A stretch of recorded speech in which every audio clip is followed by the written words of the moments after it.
Hello, everyone. Welcome to our September 2025 educational meeting. We are going to be talking about cognitive health today.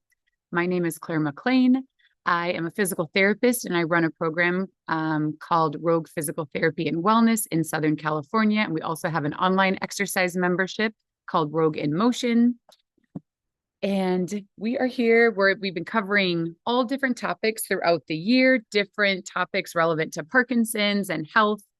And we now find ourselves talking about cognitive health, which is a super, super important topic and doesn't get as much attention as it probably should. So what we're going to talk about today is background and overview of what cognition is and how it can be affected by Parkinson's.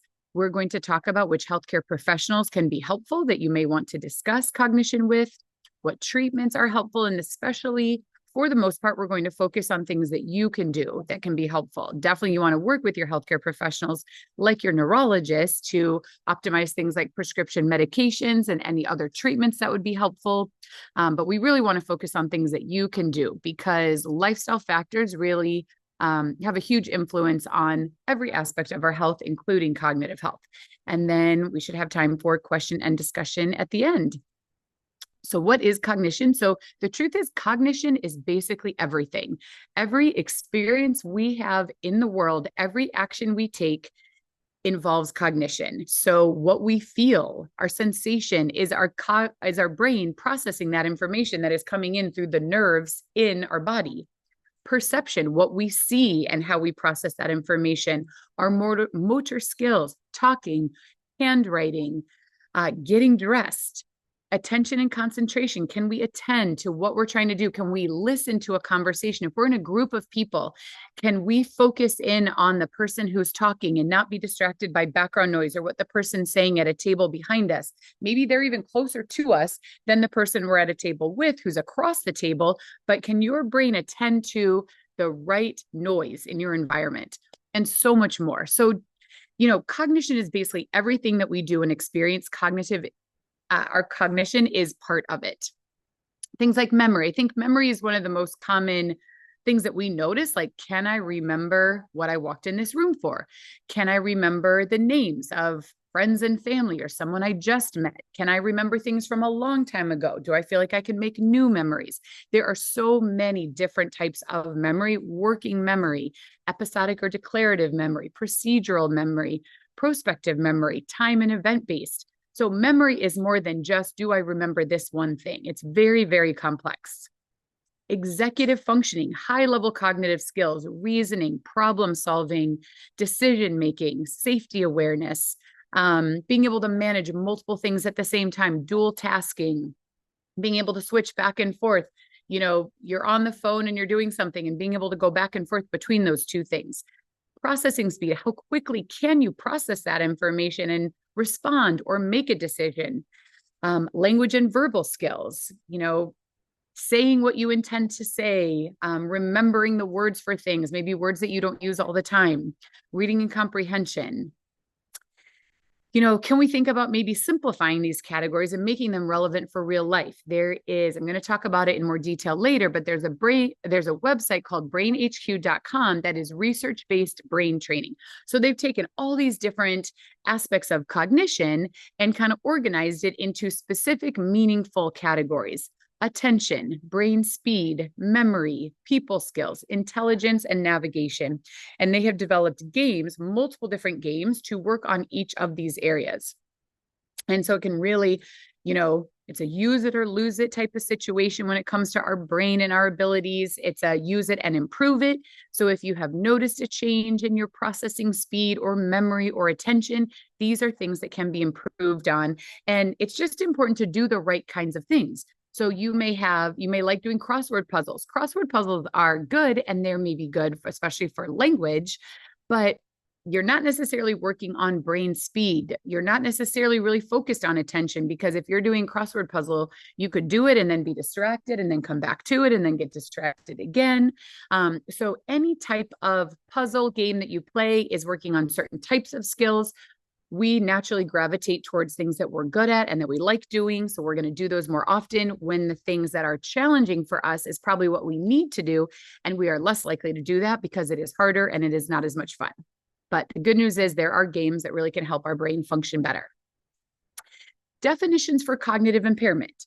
So there is something called subjective cognitive decline, which is basically when the person with Parkinson's maybe notices a change, or a family member, someone who's around them, but their cognitive test performance is in the normal range. So when you use an objective, standardized cognitive test, normal cognition, but the person's like, I'm noticing a difference. So I think this is a pretty common experience for people to have. And there's even times in your life with, major forms of stress, or when women get pregnant and have babies, a lot of times they'll feel like, my cognition is just not functioning optimally. If you don't get a good night's sleep, you could notice a difference that day compared to days before. So we probably all noticed, days where we're feeling better or worse, but in most cases, these mild changes, if we went and tested them, nothing would come up on testing. So there's, probably no diagnosis that can be received, but this is the time frame where you have the most opportunity to make a difference. It's just like early intervention with any other medical condition or aspect of your health. The sooner something is identified and treated and addressed, the more potential you have to improve, and the better kind of the long-term outcomes. Mild cognitive impairment, or MCI, is problems with memory, language, thinking, and judgment that are greater than normal age-related changes. So that can be identified. There are tests where they'll say, yes, you missed a couple points on this test, and we define that as mild cognitive impairment. Dementia is an overall term for diseases and conditions characterized by a decline in memory, language, problem solving, and other thinking skills that affects the person's ability to perform everyday activities. So does the degree of changes in thinking, memory, problem solving affect your day-to-day life? Does it affect your ability to pay bills on time? Does it affect your ability to do your grocery shopping and, just take care of yourself? So that is what dementia is. And there are different forms of dementia. Alzheimer's is the most well-known and most common form of dementia. But there are other diagnoses that can also cause these cognitive changes. And people with Parkinson's can experience all these levels of cognitive changes. Not everyone experiences cognitive change, but it's a pretty common experience. Not everyone experiences dementia, but it is possible to have dementia as part of Parkinson's. And I know that these can be kind of scary terms. And I would say for most of the people I work with, cognitive health is probably the most important thing for them. Balance and physical health is really important as well. But I think for most of us, our cognitive health and ability to do things and follow through and make decisions and live our lives the way we want to is super important to us. So talking about this can be scary. But the thing is, ignoring it isn't going to help it get better.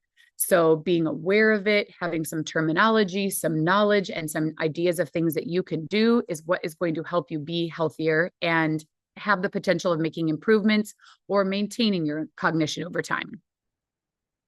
So there's quite a bit of research out there talking about what kind of cognitive impairment can happen for people with Parkinson's. And like I said, not everyone experiences it, but a majority probably of people with Parkinson's experience some level of change in cognition. Why does this matter? It matters because our cognitive health has a lot to do with where we live. Do we get to stay in our home and keep doing the things we enjoy? It's a huge skill of driving. Are we going to keep driving? People needing to utilize something like a nursing home. Cognitive health is related to mortality and even lifespan, and certainly health span and caregiver burden. Parkinson's with dementia is really a specific diagnosis. It has a cross-sectional prevalence of approximately 30% and lifelong risk up to 80%. So like I said, this I think to know is so is it not to about your cognitive health today. The types of things I'm going to be talking about today are the same things that I am doing for myself, for my overall physical health, and for my cognitive health as I age. Mild cognitive impairment is common at the time of Parkinson's diagnosis. A study reported that 19% of untreated people, so when they first, saw a neurologist before they started treatment, they reported 19% had some change in their cognition, some mild change right at the time of diagnosis. Data shows sizable proportion of people with Parkinson's falls within the mild cognitive impairment group.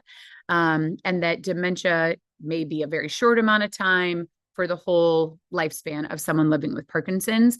But of course, our goal is to try to minimize that. We want less people to experience dementia. And absolutely, if it's going to be experienced, for the shortest amount of time possible. But ideally, we want to prevent it from happening completely, if that is at all possible. More stats, cognitive decline is one of the more common and important non-motor symptoms of Parkinson's. Many people are aware of the symptoms like slowness of movement or tremor, changes in walking, but cognitive health may not be something that people are aware could be a symptom of Parkinson's. People with Parkinson's exhibit more rapid decline in certain cognitive domains compared to age-matched controls. That executive functioning, attentional, visual, spatial. You might have noticed as you walk around your house, you're a little bit more likely to bump into things, like bump into the door frame or a piece of furniture. That's visual spatial. Another area of cognition. How do we navigate as we're moving through space and obstacles? Do we give ourselves enough space that we don't bump into it? And then memory. Full spectrum of cognitive abilities can be observed for people with Parkinson's, though, from normal cognition to the early mild subjective change, mild cognitive impairment, mild, moderate, and even severe dementia. So the whole spectrum is available, but things that you do can help make a difference. And that is what we're all about, is really trying to be have a good knowledge and then be proactive. So executive functions are a set of processes that are necessary for cognitive control of behavior, selecting and successfully monitoring behaviors that facilitate the attainment of chosen goals. Like, I want to get up and go make myself breakfast. So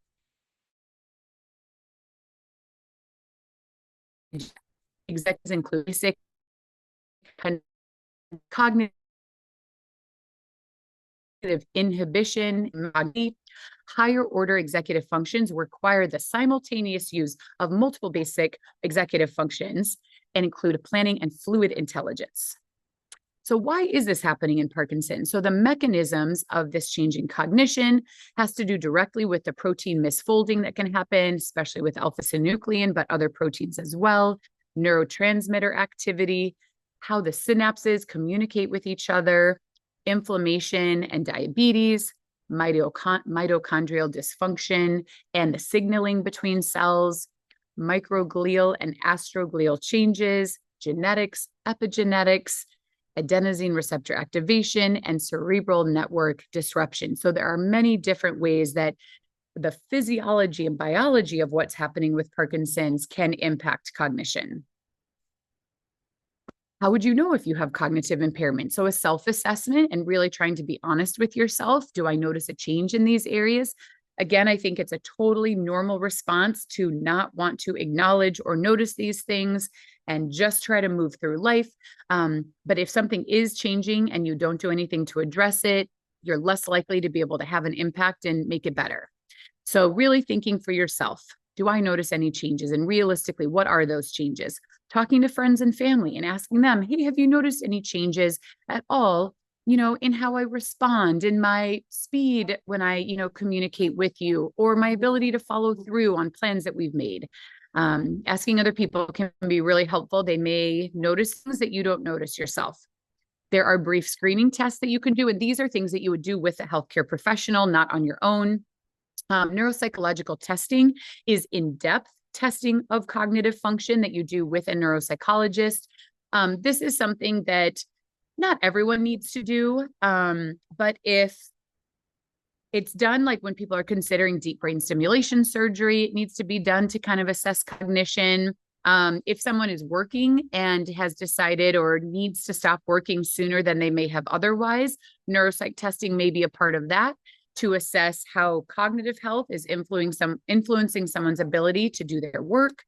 For some people, if they notice a cognitive change, they might want to do neuropsych testing to get more detailed information about what areas of cognition are impacted.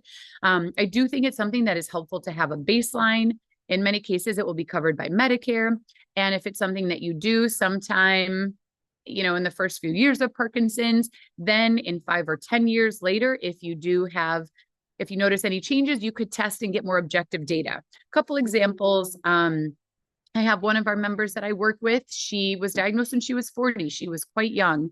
And she worked for an additional 8 years after being diagnosed. But at that point, following through and completing her job to her satisfaction, she was not able to do anymore. And so she started the process of going on disability. And it can be challenging sometimes because physically her symptoms did not limit her work. It really was her cognitive symptoms that limited her ability to work as a project manager and manage all that information in her head and be able to follow through, and work at the high level that she was used to working. So part of working through the process to get disability included doing neuropsych testing to show she has some impairments that is affecting her work, and this is an appropriate decision that she is making, and supported her in doing that. Another of our members wanted to get a baseline for herself, and she underwent this testing. And then 5 years later, she wanted to check in and see where her cognitive health was at. And she underwent the testing again, and she had maintained in many areas. I think in a couple areas, there was a slight decline, and there actually was improvement in a few areas as well.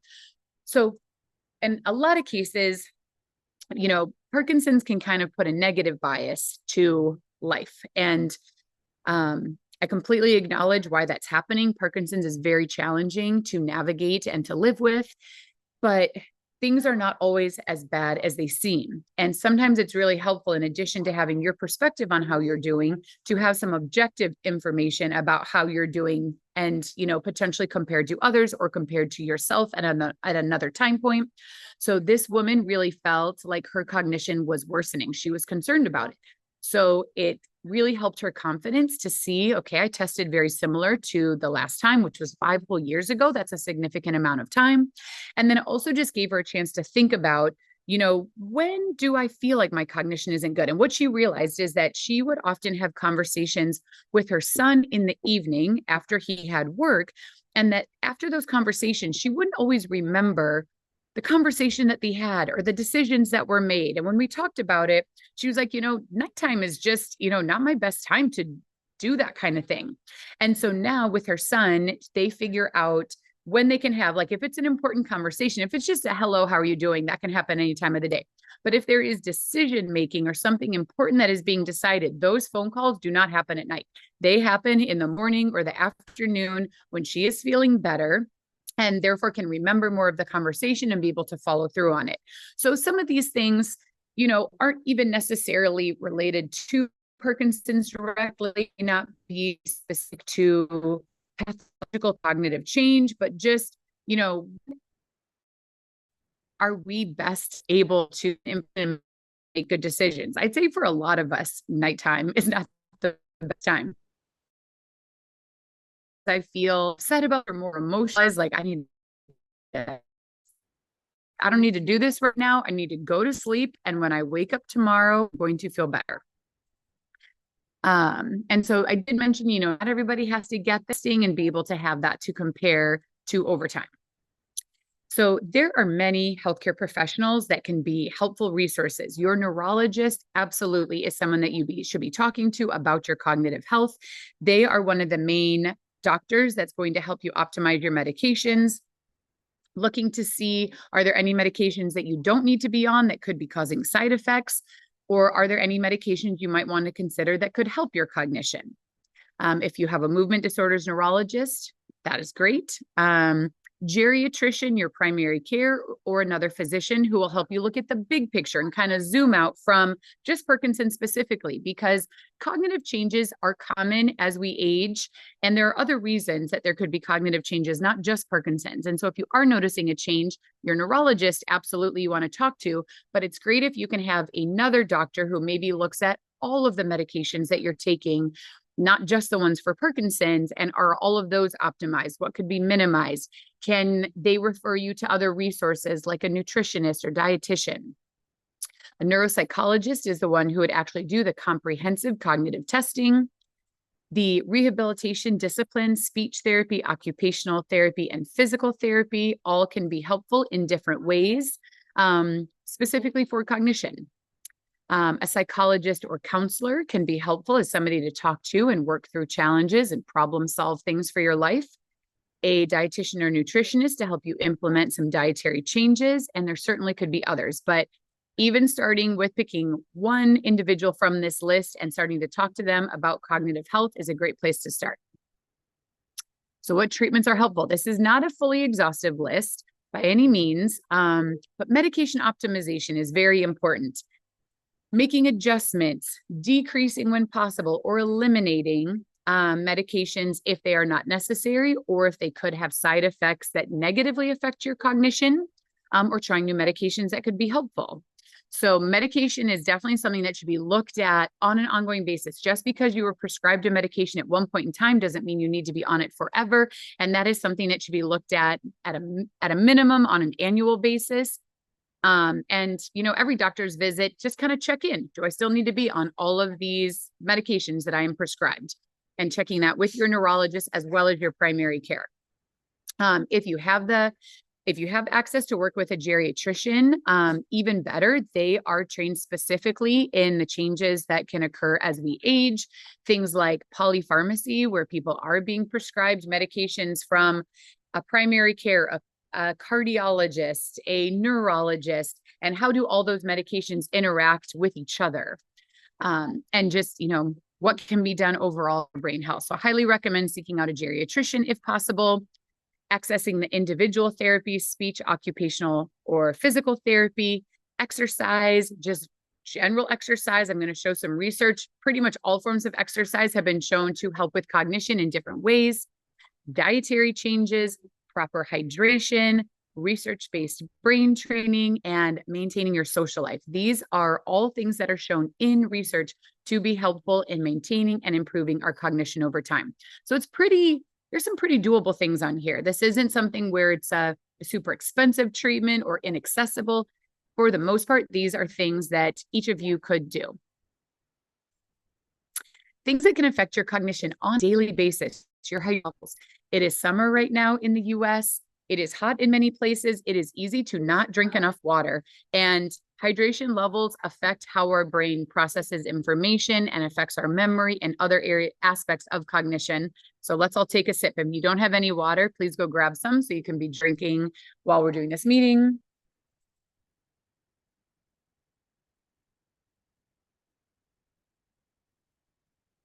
I'm someone myself who is not good about staying hydrated. I don't feel that thirsty during the day in many cases. I get busy with work and I can just work the whole day and, maybe have my coffee in the morning and then not feel thirsty. And then it's 5 p.m. and I'm like, oh, this is not good.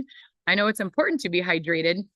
So putting a little bit of juice in your water or flavoring, if you have low blood pressure, adding electrolytes, figure out what you can do to help you do a better job. Sometimes people like to use the water bottles that measure the ounces or tell you, hey, drink this much by 10 a.m. and this much by noon. Figure out if you can gamify it or do something that is going to help you, because you really are going to feel better overall. Skin, digestion, brain function, hydration helps so many aspects of our health. That's super, super important. Sleep. How well you slept the night before is going to affect you. And sleep is not something that we have total control over. We can't just say, oh, I'm definitely going to make sure that I get a good night's sleep. We are not in control of multiple factors that relate to our sleep, but we are in control of some things. We can turn off the TV earlier. We can do calming activities before bedtime. We can listen to a guided meditation or music. We can take a bath. We can turn the lights down lower. We can give ourselves a good amount of time. You may find I can't just get in bed and immediately fall asleep.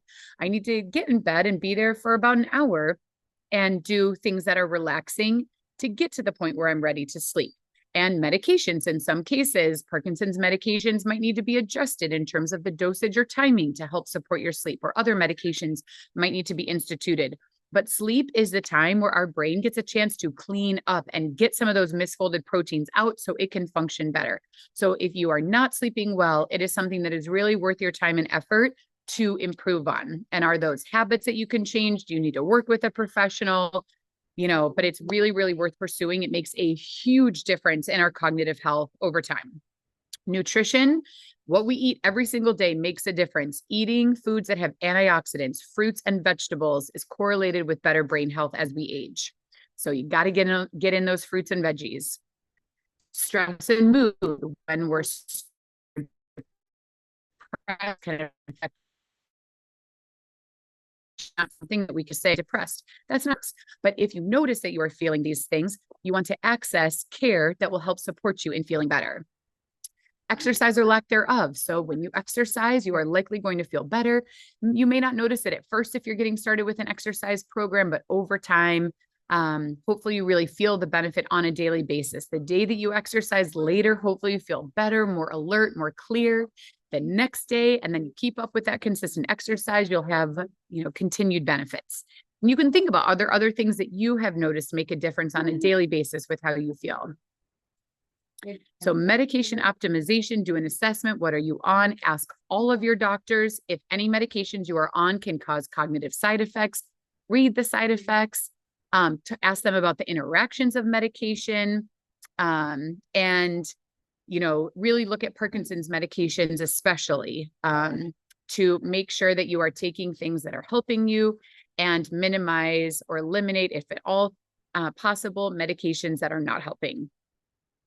Medications that have been shown to have a negative effect on cognition, psychotropic drugs, long list, but things like benzodiazepines, trying to see which ones are the most common. Gabapentin is used pretty commonly. Mirtazapine, opioids, trazodone, sertraline. So if any of these are looking familiar, talk to your doctor about it. If not, maybe do a medication check afterwards, or just make a note that next time you see your doctors, you are going to ask about this. Other medications that are non-psychotropic but still can have a negative effect on cognition: calcium channel blockers, proton pump inhibitors for reflux, anticholinergics, beta blockers, contact laxatives, corticosteroids, insulin. And obviously, when it comes to medications, there are some things that are going to be necessary. How they benefit you outweighs potential negative effects. But that's something, excuse me, that you want to be looking at on a medication by medication basis. And for you, maybe you were put on this medication at one point in time. Do you still need it? If not, maybe it can be reduced or eliminated. So you just want to, I'm not saying don't take medications, because medications are important and the way that they benefit you may certainly outweigh any potential negative effects, but you really want to be proactive and smart about it, talking to your doctors, and, really feel like you have a good idea of why you're taking medications, what it's helping, how important it is, and if there are any cases of medications that could be reduced or eliminated. Medications that can, for the most part, they aren't shown to have really robust effects. Most of them were approved for people who have Alzheimer's, but they are also used in people who have Parkinson's. There are oral medications, there are patches, some names like donepezil, Aricept, rivastigmine, Exelon, galantamine, razidine, memantine, Namenda, that are possibly being used. And in many cases, they could help improve cognition a bit, or what they might be doing is they might slow any progression of cognitive symptoms. So taking it, you may not notice an improvement, but it could still be doing something for you. So these are things to talk to your neurologist about. They would be the ones who would prescribe that, if appropriate. Individual therapies, the ways that we can help. So in physical therapy, we can do complex motor exercises, dual tasking, problem solving, aerobic exercise, and cognitive training as it relates to walking in balance, safety awareness training. In occupational therapy, working on activity daily living,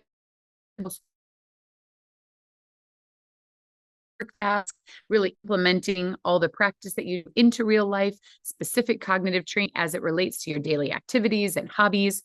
In speech therapy, speech practice, if you're someone who notices, I go to say something and I can think it, but then there's a delay, or it just doesn't come out as quickly or easily as it used to. Those are things that can be worked on. So in speech therapy, they also do cognitive training, and in many cases, it is related to talking and communication.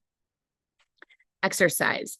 So lots of studies showing the beneficial effects of exercise programs on cognitive function. They showed a positive effect of aerobic exercise on memory and executive function, and combined resistance and coordination exercise improved global cognitive function. 2 trials found improvements for coordination exercise with improved executive function. all modes of exercise are associated with improved cognition, function of individuals with Parkinson's. Aerobic exercise tended to best improve memory. However, a clear effective exercise mode was not identified. So basically, in general, exercise was helpful.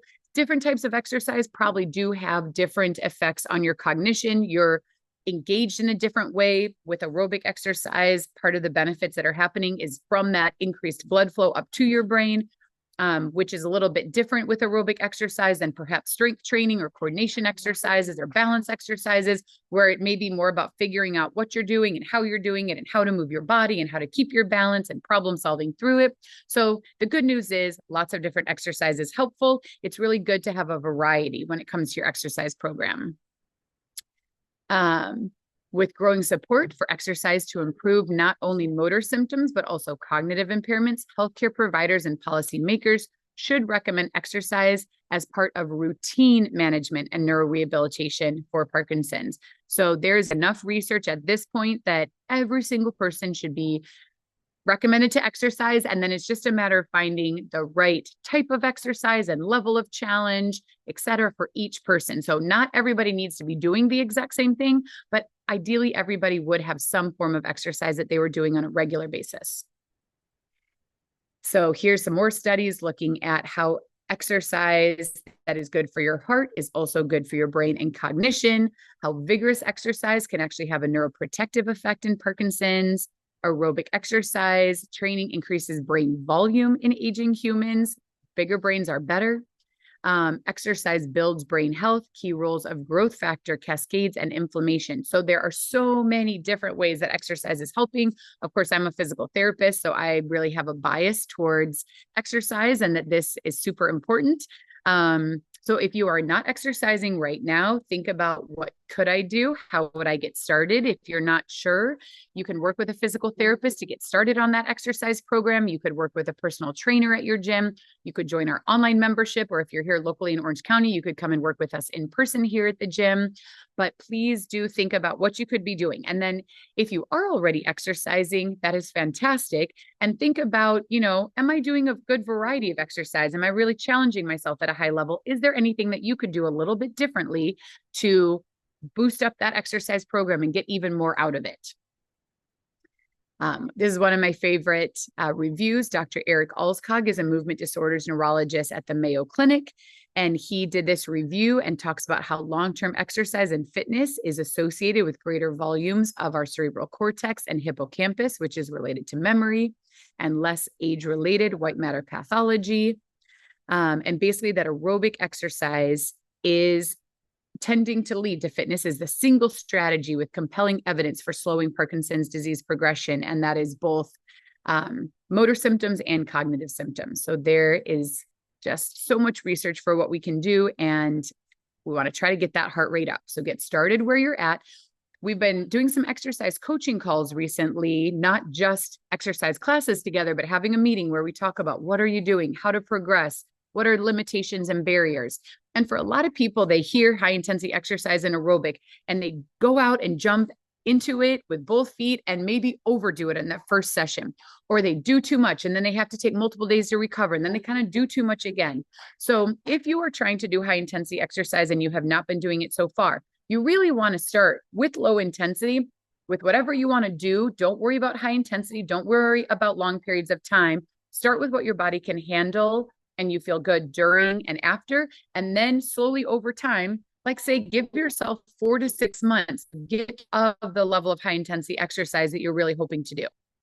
But figure out something and get started. And if you have any questions about it, let me know.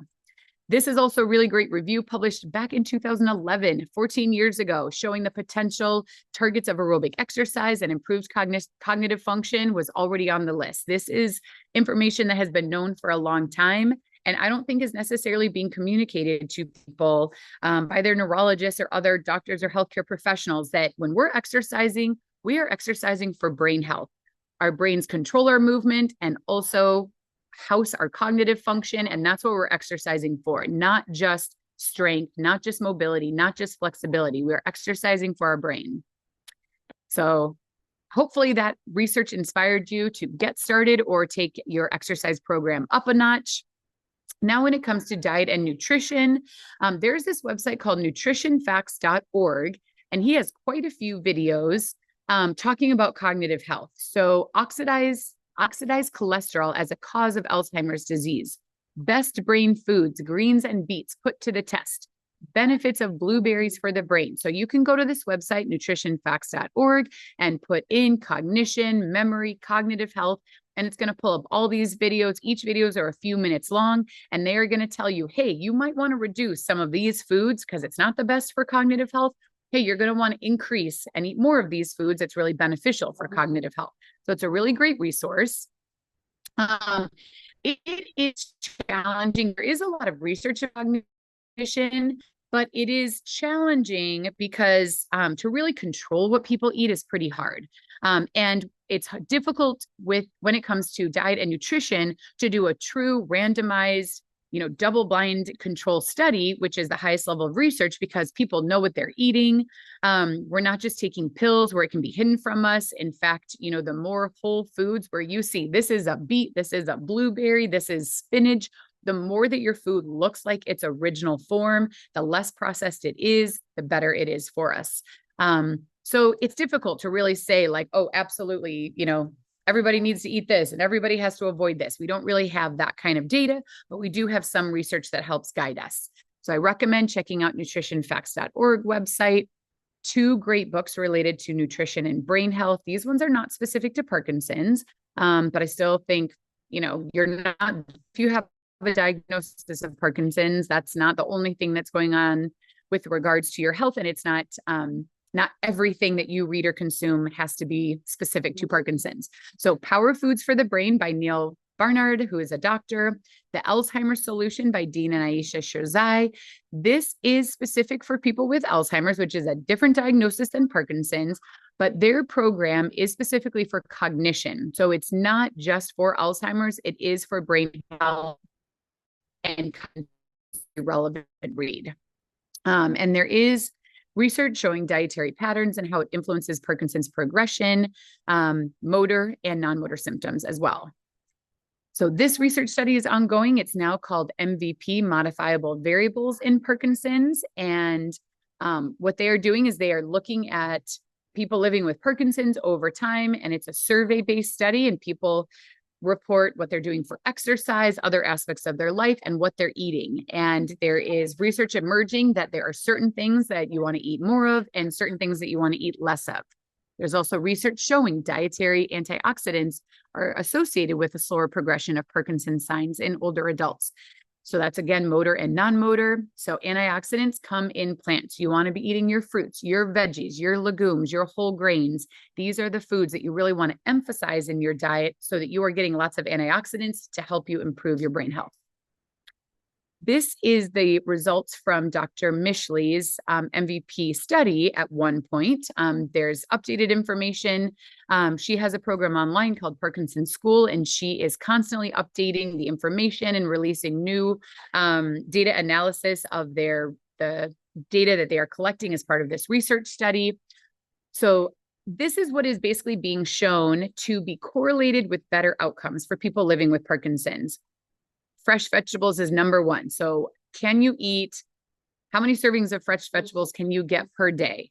This is 2 to 4 servings per week even. It's not even per day, actually. So you don't even have to eat a ton, but the more you eat, probably the better. So fresh vegetables, fresh fruit, nuts and seeds, non-fried fish, wine, olive oil, coconut oil, and fresh herbs. These are all the things you really want to emphasize in your diet.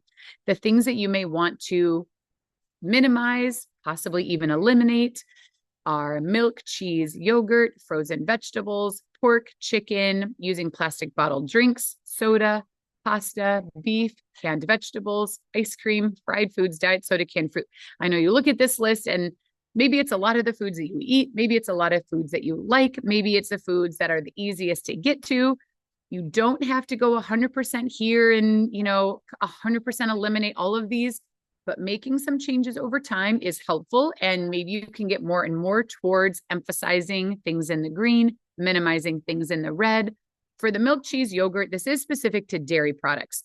So if you have tried any plant-based products, there are, milk made out of almonds and soy and oat and coconut.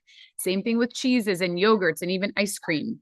So dairy is one of the food groups that has been shown in many studies to increase risk of Parkinson's. And there's a few different hypotheses why. I did a talk about nutrition a couple months ago that is available in the video library and on YouTube. So if you didn't watch that and you want to get more information about diet, feel free to watch that. But otherwise, you want to kind of take a look at this list and see if you can minimize these things and emphasize these things. All right, so that's when it comes to diet. So far, we want to optimize medication, talk to our doctors. We want to exercise, access individual therapies as is helpful. We want to focus on our nutrition, really increasing fruits and veggies as much as possible. Now let's talk about brain training. So brain training is pretty controversial out there, and you may have asked about it and someone told you, well, it doesn't work, or we don't know if it works, and don't waste your time, just do physical exercise. And I am happy that physical exercise is helpful, but I think that really working on specific areas of cognition is helpful if there is brain training that is actually research-based. So most of the brain training out there is not research-based. They developed games and people started playing it and they were challenged and they're like, okay, just challenge yourself and hopefully it helps. Brain HQ is different. Brain HQ was developed by a neuroscientist, and they have been doing research for decades. They all have over 100 published studies showing that their specific games actually show improvements in cognition, not only for the games or for pen and paper, but real life cognition, which is driving, which is decision-making, healthcare costs. So I have no affiliation with Brain HQ whatsoever. I have no financial connection to them whatsoever. It's just that I want to recommend things that are research-based, and this is the only brain training program accessible online on your own that I know of that is research-based. And that doesn't mean that there aren't others. If you know of others, certainly share them with me. But this is the most accessible one that I have found. So Brain HQ is an online brain training system that represents the culmination of 30 years of research in neurological science and related medicine. It was designed by an international team of neuroscientists led by Michael Merznick, a professor emeritus in neurophysiology, member of the National Academy of Sciences, co-inventor of the cochlear implant, and Kavli Prize laureate. So these are some really impressive people doing some really cool work. Cognitive training that's tailored to you, since no two brains are the same. So challenging your brain takes some work. So while the Brain HQ exercises are sometimes fun, they can also be difficult. They always give useful, meaningful workout to your unique brain. Using a special algorithm, each exercise adapts in difficulty as you work so that you can always train at the optimum level for you, where you are most likely to make cognitive improvements. So the right level of challenge, whether it's physical exercise or cognitive exercise, is very important. So that's the difference with doing something pen and paper. It's not really going to adapt to your performance, but online, the program can adapt to you. These are all the different improvements that have been shown in their research studies. More self-confidence, improvement in memory, better self-rated health, faster auditory processing, better hearing in a noisy place, 38% fewer dangerous driving moves, faster neural timing, improvement in useful field of view, that's vision. Vision and cognition are very related. Increased brain activation on imaging, reversal of age-related slowing, less likely to develop depressive symptoms, lower medical costs, improved locus of control, protection against health decline, 87% improved cognitive function, 48% fewer at-fault car crashes, 2 times faster visual processing speed, improved visual and spatial attention, and more happy days. So many potential benefits. I highly, highly recommend trying Brain HQ out. 100 published studies. In Parkinson's, they've looked at processing speed training, because that is one of the things that can change, is that processing can slow down. They've also looked at usable field of view for driving performance, trial of cognitive speed of processing training. So those have kind of been the main areas of focus for people with Parkinson's. But more brain training they've shown is better. A recent study showed that when it came to Parkinson's patients, how much brain training the average person does directly relates to results. The study is a follow-on to an earlier study that found that people with Parkinson's could improve their useful field of view, an important measure of processing speed, by training on 5 exercises currently available in BrainHQ. The new study showed that more training is better. Each hour of training resulted in faster processing on the assessment. The study also showed that gains persisted over 6 months. So it's really cool to see. And that's the amount of training that they typically recommend is about 90 minutes per week. So it's not that you have to spend an hour every single day training your brain. You can spread the training out throughout the week.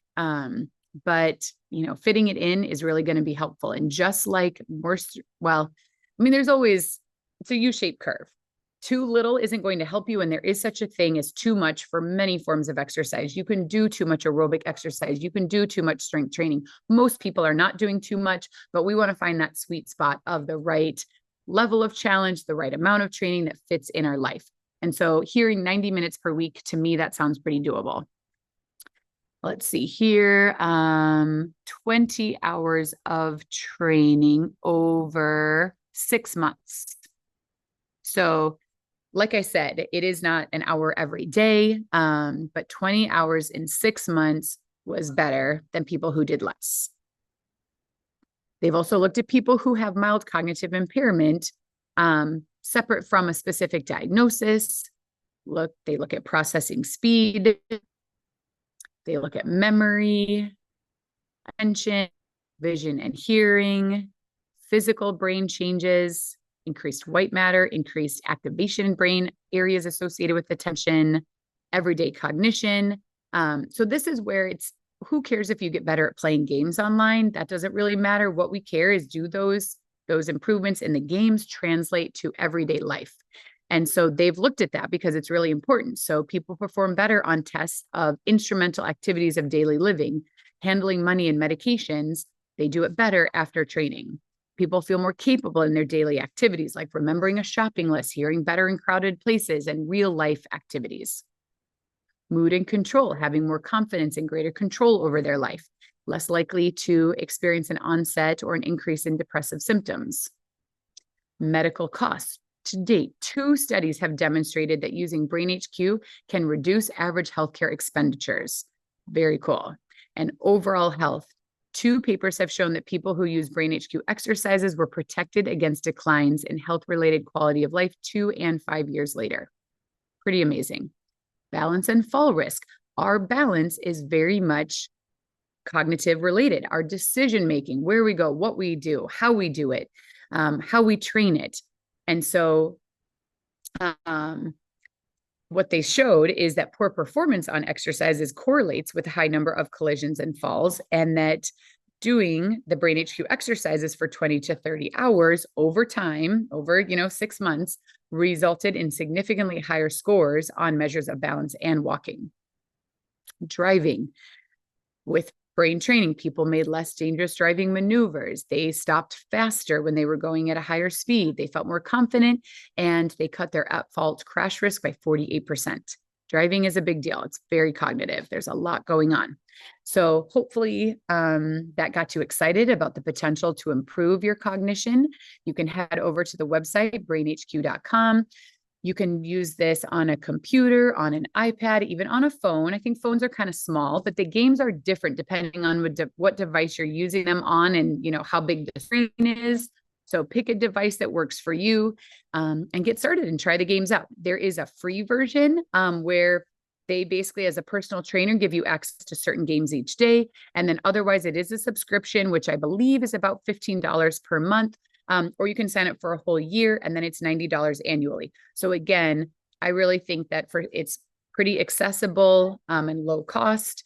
I also think that they may have, scholarships or other funding that if you are not able to subscribe to the subscription, that you could check in and see if there's any other way that you could have access, or you could continue using the free version. So you're able to use it. But having the paid subscription gives you the most ability to access different types of games and, pick and choose what you want to do, and access to a bigger library of games, basically.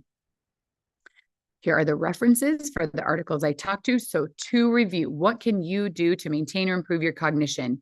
Optimize medications in talking with your doctors. Hydration levels, really focus on hydration. Most of us could benefit from drinking more water.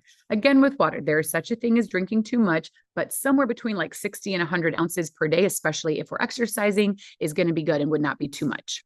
Sleep, we want to set ourselves up for the best sleep possible. And again, talk to a doctor if you really are having problems with your sleep. Nutrition, increase antioxidants through more fruits and vegetables, whole grains, legumes, nuts, and seeds. For stress and mood, think about incorporating meditation, socialization, get out there, hang out with your friends and family, exercise, just do it. Do something, get started and progress over time. And then I highly recommend incorporating research-based brain training as well. All right, so now I can take any questions. I do just want to share, we're doing this webinar as part of a series with Rogue in Motion this year. That is our online exercise program. So I know we have some members who are already exercising and working with us on the call today. Hope you enjoyed the information, felt inspired to try some new things. If you are watching this and you are not currently a member with us and you're interested in exercising with us, continuing to hear about this research and information and other ways that you can help yourself be healthier, you can join our online membership, Rogue in Motion. We will send an email follow-up after this webinar with the recording and the links if you're interested in joining. We have a 7-day free trial, and then after that, the membership is $75 a month for unlimited access. If you use the code free month, you will get 100% off your first month. So you can try it out and see if it's a good fit for you. We are here teaching online exercise classes, different types of classes, Monday through Friday. We have speech classes, cooking class. We're really trying to take what the research says and help people implement it in their everyday life. So if you feel like you could benefit from that support, having someone to ask questions to, we would love for you to join us. So now I will open it up to any questions. If you want to put a message in the chat, or if you would like to unmute and ask a question, feel free. Anyone have any questions, or does everybody just need some time to take it in? I know it was a lot. That was a lot of slides, and I just boom, boom, boom, went through it all.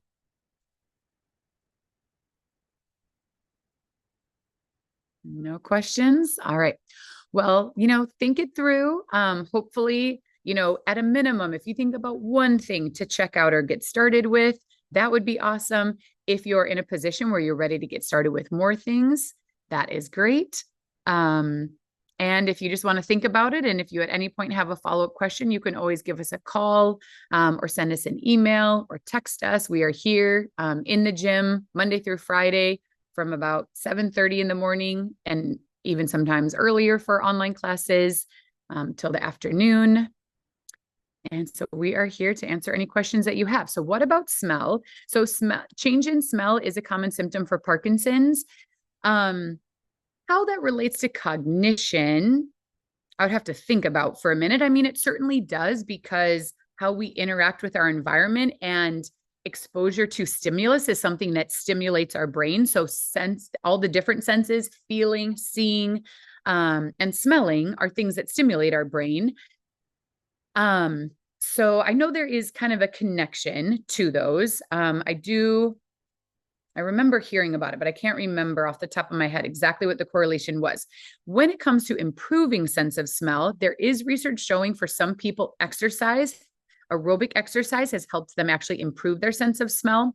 There also is a research-based training program for smell that is utilizing, what are they called? Essential oils. So they are pungent and stronger smelling than maybe something, just an average smell in your environment. So if you spend time each day really taking deep inhales in through your nose, really trying to stimulate your brain, that is another way that smell can be improved.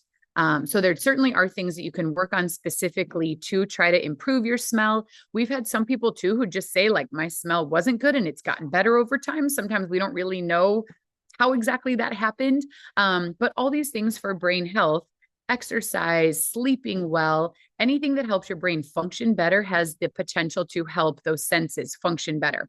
When it comes to all of our senses, there are nerves that take in that information, and then the information travels through the nerves into the brain, and then the brain has to process it. So in some cases, like if a nerve itself is injured or harmed, that can be a little bit harder to heal. But when it comes to the brain processing information, that is something that almost always can be worked on in some capacity. So yeah, lots of things that we can do. So smell, Larry said, check out Rogan Motion. Thank you very much. And a question, is a dip in cognition something that can be built back, or is it that once you decline, you cannot recover what's lost? So not an easy question to answer, because it does depend on why the cognition changed. But that's where if you kind of go through the checklist and say, so can I identify anything that is related to this change in my cognition recently? Did I start a new medication? Did I stop a medication? Is there something else that's different? Is my sleep worse recently? So if you can identify something that has been related to that change, and you can then reverse that, if you can take the medication away, in many cases, then cognition can improve again. Whether it goes exactly back to baseline also is hard to say for sure. But in general, I would say that in my experience, almost anything can be improved. So if you identify and say, I've had a recent dip, if you can identify specifically why that happened and make a change, that could be helpful. But otherwise, if you just say, I'm going to dedicate myself to really working on cognition, I'm going to focus on getting good sleep, I'm going to eat more fruits and vegetables, I'm going to exercise, I think there's a lot that you can do that can help improve your cognition again. Many things are reversible in terms of symptoms as they change over time. And I think just for our outlook on life, it's important to approach it that way. Like, I experienced this challenge, I'm going to try to tackle this and make a difference on it. So I think just in terms of our mindset, it's important to believe that positive things are possible when we may not know 100% one way or the other. But for me personally, I would rather try and fail than not try at all. And the likelihood of failure, I would say, is pretty low. And then Janet shared that she just learned that Tylenol PM contains Benadryl, which causes loss of cognition. So yeah, it's not even just prescription medications. Things that are over the counter can have an impact as well. So, paying attention to what things you're taking over the counter, having a conversation with your doctor. If something like Tylenol PM or Advil or something like that is something that you need every once in a while, that may be okay. But, if you're already noticing a change in cognition, then you may want to be extra careful about not utilizing things. And then think about, okay, what else could I do? If I'm taking this for pain, what are other things that I could do to reduce that pain in a non-medication pharmaceutical way? And the good news is eating more fruits and vegetables and exercising, getting good sleep, all the other things we talked about are also things that could help reduce pain and hopefully help you not need those types of medications so that you don't experience the negative effects. So overall, we do really want to focus on these lifestyle things and things that we have control over, and that for the most part, just have an upside. Eating more fruits and veggies, good for brain health, good for digestion. There's a lot of benefits, and there's really not too many downsides. Even when it comes to pesticides, we really do want to minimize our exposure to pesticides, and eating fruits and vegetables, there may be some pesticides on them, but research has been done that shows the benefits of eating fruits and vegetables outweighs the risk of exposing yourself to the minimal pesticides that are on them. So that data exists, and the benefits far outweigh the risk. Washing fruits and vegetables is great though. Buying organic whenever possible, absolutely. And then thinking about your environment, like not using pesticides in your own yard, in your own home, as much as possible, because you don't want to expose yourself to things in that way. So really trying to minimize your exposure in all the ways. And then a question about, can weather, cold or warmer temps affect Parkinson's symptoms? Yes. Some people are sensitive. That can be an autonomic symptom of Parkinson's, that your ability to regulate your brain's, automatic ability to regulate temperature is something that can be impacted by Parkinson's. And also there was a study published, I believe it was last year, that looked at environmental effects on medication absorption, and weather changes also can affect medication. So it may not be affecting your Parkinson's directly, but it might be affecting how well medication works for you, which in that case, you could experience more Parkinson's symptoms if your medication isn't working as well, because of being in, extreme heat or really cold temperatures. So yeah, we hear that a lot from people that they are not as tolerant to different, temperature changes, and that it makes their symptoms worse. So really, like, any stress to the body can impact symptoms, and weather fluctuations is a stressor. Hydration is something, though, that really helps you be able to manage the autonomic effects and be able to manage being in different temperatures better. So if you are feeling bad, like, really focus on hydration, and that has a good potential of being able to help you feel better. All right. Well, thank you so much for the questions and your participation. If you have any questions, I'll send a follow-up email and have our contact information in there. And then hopefully you got inspired to incorporate some things into your life. And we'll be back next month for another topic. And I don't know exactly what that topic is off the top of my head. So I'll include that in the email so that if you want to show up next month for our next discussion, you can. And does all Tylenol contain Benadryl? I do not know the answer to that question. So sorry. All right. Have a great day, everybody. I'll see you later. Thank you. Yeah. Thank you. Bye.